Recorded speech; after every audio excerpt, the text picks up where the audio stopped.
We're talking with Laura Pleasance from the band Kylesa, and Laura's not feeling great today, but she was cool enough to hang out for a few minutes, so I want to thank her very much for doing that.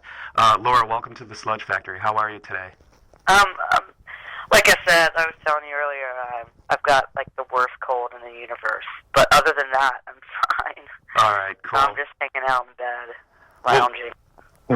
we certainly appreciate you taking the time, and we won't keep you too long, but we do want to talk about the band. Lots of exciting things happening for Kylesa recently. I mean, it feels like we just got done listening to this great album that you just put out, Static Tensions. It got really great reviews, really great response from the fans, and then before we can even really digest it, you hit us with another album just a few weeks ago, Spiral Shadow. Talk about the decision to kind of do both albums so quickly. Um, part of it was conscious, and part of it was just the fact that, we had sat on the Static Tensions recording for a few months before it was released. We wrote that album, I believe, we started writing it in February of 2008 and kind of finished up in the spring of '08 and recorded it during that summer. But then we sat on it until March of '09 when it was released. So, it seems that like the release times between both albums were fairly quick and soon, but as far as the actual writing goes, it had been, almost 2 years, I think. We were ready to write. Also, we were changing record labels, and that did prompt us to want to get a record out for our new label, as soon as we could comfortably do it. And, we were just in the mood to write. We felt inspired. Philip and I have been talking a lot about, what we were thinking about doing and what we wanted to do. And then we just started writing in January, and, I played guitar every day and just completely immersed myself in music, and we were able to get another record written. That's awesome. We talked to Phil a little bit about that too. I mean, there was definitely excitement to start writing, start recording right away. Take us, what was the transition as far as, from Static Tensions to Spiral Shadows? I've heard you talk about some of the themes on Static Tensions, which was exactly that, tension, relationship tension, tension from other external factors. Are there the same types of themes on this new record, or what can we expect from the new record? Well, we did work with a theme lyrically for this record, and it was a theme of distance. And we talked about this theme before we started writing the music. Excuse me. And, we had talked about, we'd been a band for close to 10 years, and it was the end of a decade, and we talked about the distances we've gone over the years. The physical distance of just traveling and just busting our asses touring, and then the distance we've come as far as musicians and where we were at, in 2001 writing our very first record versus where we are now. In our lives personally and as musicians.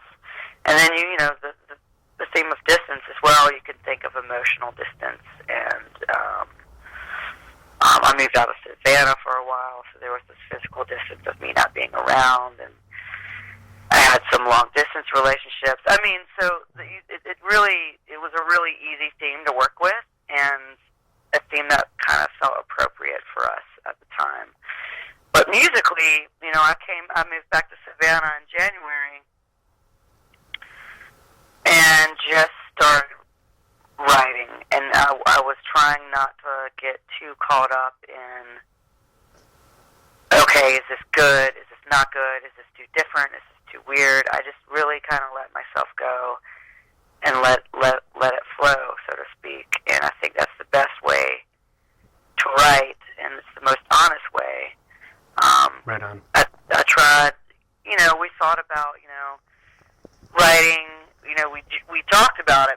not seriously about like writing Static Tensions Part 2 or whatever because people like that record so much. And we were kind of afraid if we departed from that formula or just from that sound that it could be dangerous. But at the same time, we were like, it would be dishonest to ourselves if we tried to recreate something. Static Tensions is very much like a result of where we were at that point in our lives and what was going on in our surroundings. And the same can be said for Spiral Shadow. I think it is somewhat of a departure, but not really. I think it's more of a progression, and I think it's an honest progression. Absolutely. It's definitely got all the elements that we've come to know and expect from your band. I heard you say as recently as within the last year that Static Tensions was your best album to date. Is Spiral Shadow, is that your best album now? Wait, say this again? I said what? I caught an interview where somebody asked you about Static Tensions, and you recently or like a while ago. Pretty recently, I thought. You mentioned prior to Spiral Shadow being released. I should preface that.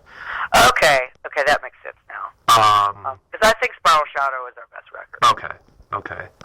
But up until this record, I think Static Tensions was. Sure. I think they both have their unique qualities, and people, fans may prefer one to the other. But as the songwriting goes, and the way, and at least as like a guitar player and vocalist, I think I'm overall as an album, I'm most pleased with Spiral Shadow as it being like my best work, or our best work. Very cool. Yeah, the last two albums have just generated so much positive reaction from, not only the diehards, not only the, the metalheads, if you will, but you're starting to see bands like Kylesa, maybe even bands like Mastodon, Baroness, they're crossing over into other audiences now that may not necessarily, be the typical metal audience. I kind of call it the pitchfork audience, if you will. What's your reaction to that? Your music and that type of music being able to branch out and be experienced by maybe not the traditional type of listener. Well, to be honest, we bring in so many different influences, and I don't think we sound anything like Mastodon or Baroness, for one thing. Right. I think we sound way more. Our songs are more stripped down and more. I don't know. They just sound to me. Our bands just sound completely different. But we listen to a lot of different kinds of music. Certainly not just sludge or metal. And bringing in, I think, our passions lie in all sorts of music. And so I think people who like indie rock or old punk or 90s rock, 70s rock, if they, people who listen to that kind of stuff can appreciate that in our music because we bring a lot of that to our songs. Absolutely. Talk a little bit about the live shows. Like I said, I recently saw you guys play with High on Fire a couple months ago in Chicago. In Chicago? That was a fun show. Oh my God, it was amazing. And I'll be honest, I'm a diehard High on Fire guy, but you guys just about stole the show. At one point, you guys had 4 drummers going. Everybody in the audience was bobbing their head. It was a great time.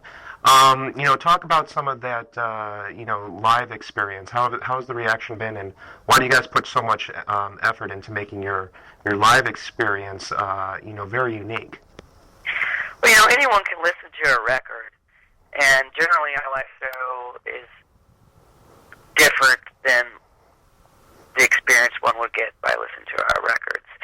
I noticed, I was looking at some YouTube footage, we seem to play much faster live, which isn't generally a conscious decision. Sometimes it just gets fast. Right. But a lot of it has to do with the energy.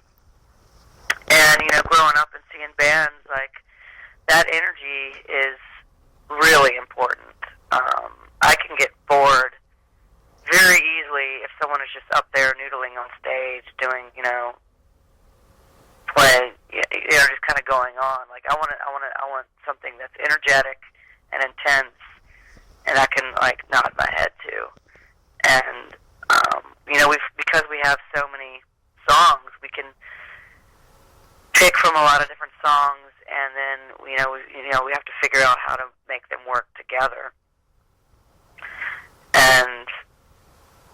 And then also we do some improv on some of the songs, or we do some, like, segues. Yes. And, that to me is a lot of fun. It's a great experience, and it was the first time I saw you guys play live, so can't wait to get you guys out to the Midwest again so I can see you again. Awesome. Yeah, we enjoy it. Yeah. Talk a little bit about, we hear a lot these days about the Savannah sound, the sludgy southern rock sound that's coming out of that area right now. In your own words, what is that sound all about? Well, it's kind of hard to say. We've been doing this for years, and before this band, Philip was in a band called Damn It.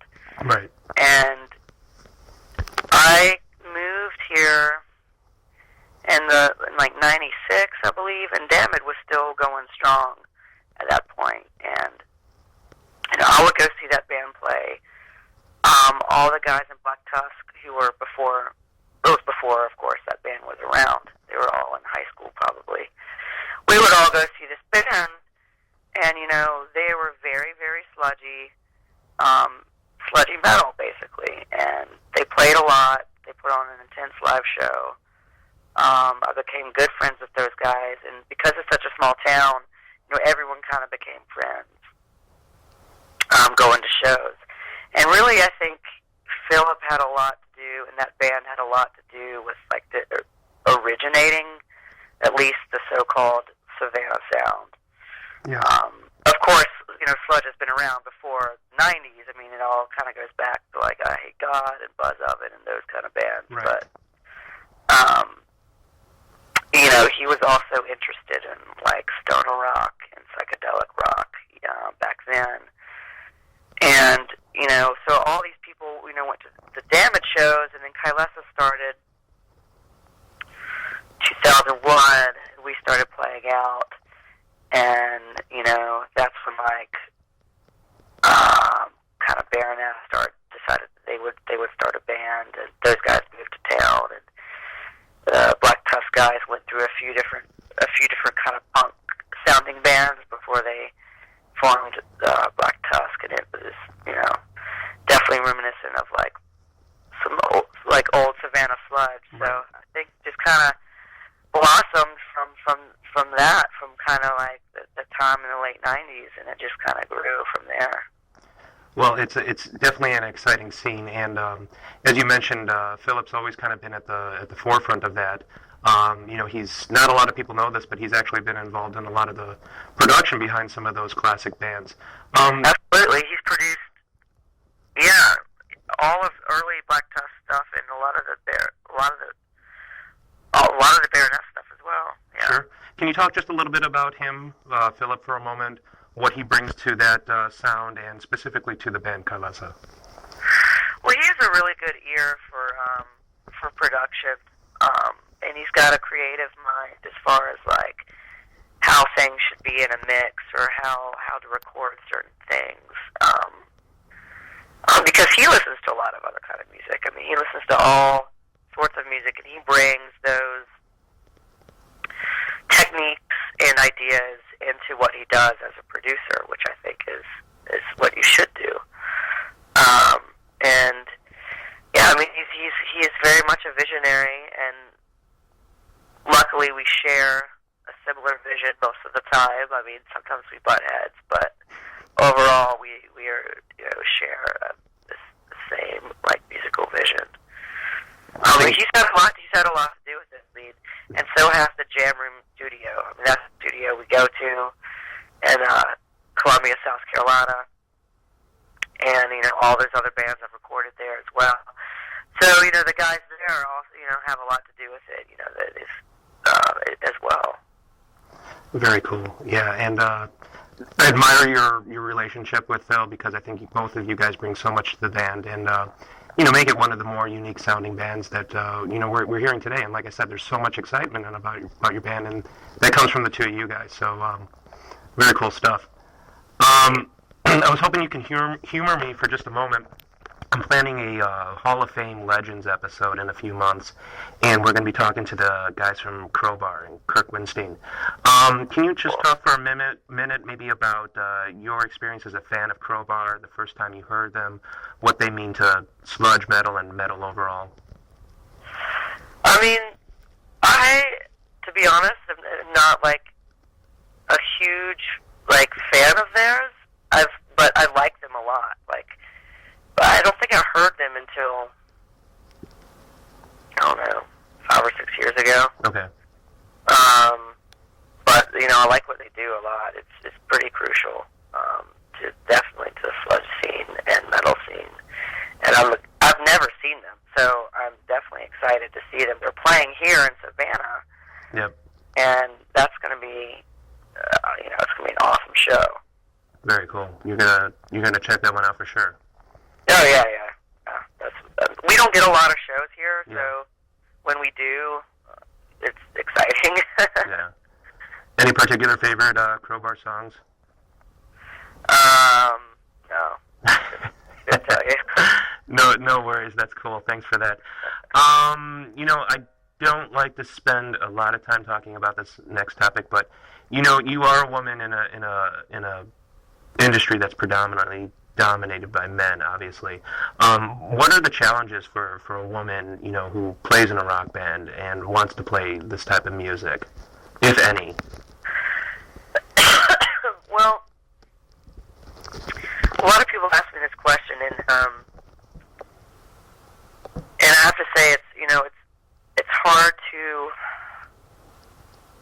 give an unbiased answer because I don't know what it's like to be a man in this scene. I've always been, who I am, but it is fairly male dominated. But I've never let it bother me or get to me. Ever since I started playing guitar, it just never really, I never really thought about it too much. I just knew that I'm going to do what I want to do, and I'm going to do it the way I want to do it, and I'm not going to let anyone get in my way.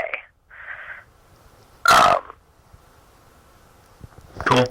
And that's just the attitude I've taken, and I don't really think too much about the gender-specific roles.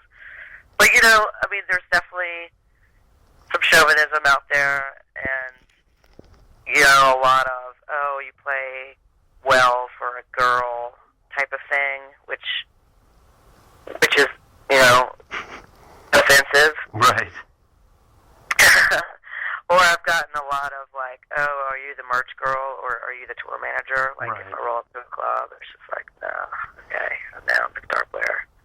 No, it's cool to see, a woman out front, and not just a woman who's out front as sort of a gimmick or an image.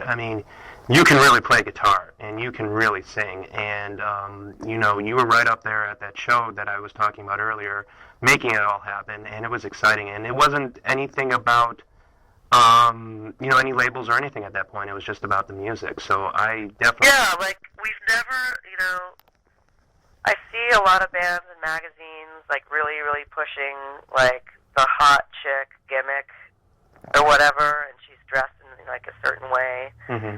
And I just think that's unfortunate.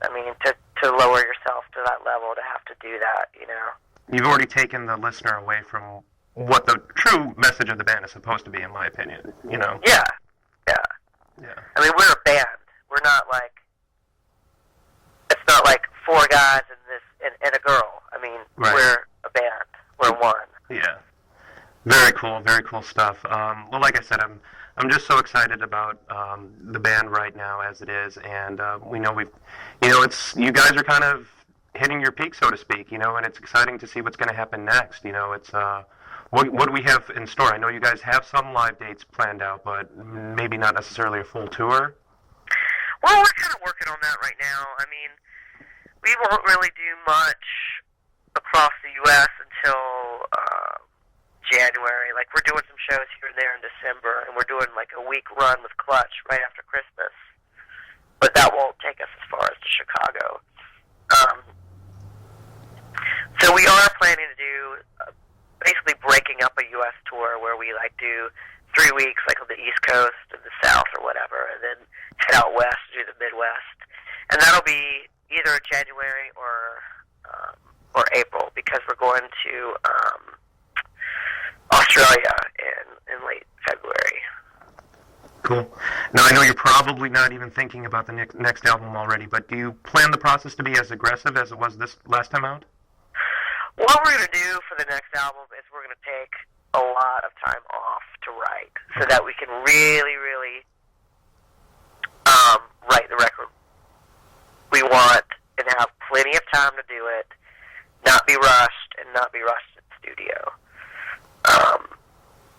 So we'll tour very heavily in 2011, and then start to slow down to write the next record, and not really put a time limit on it.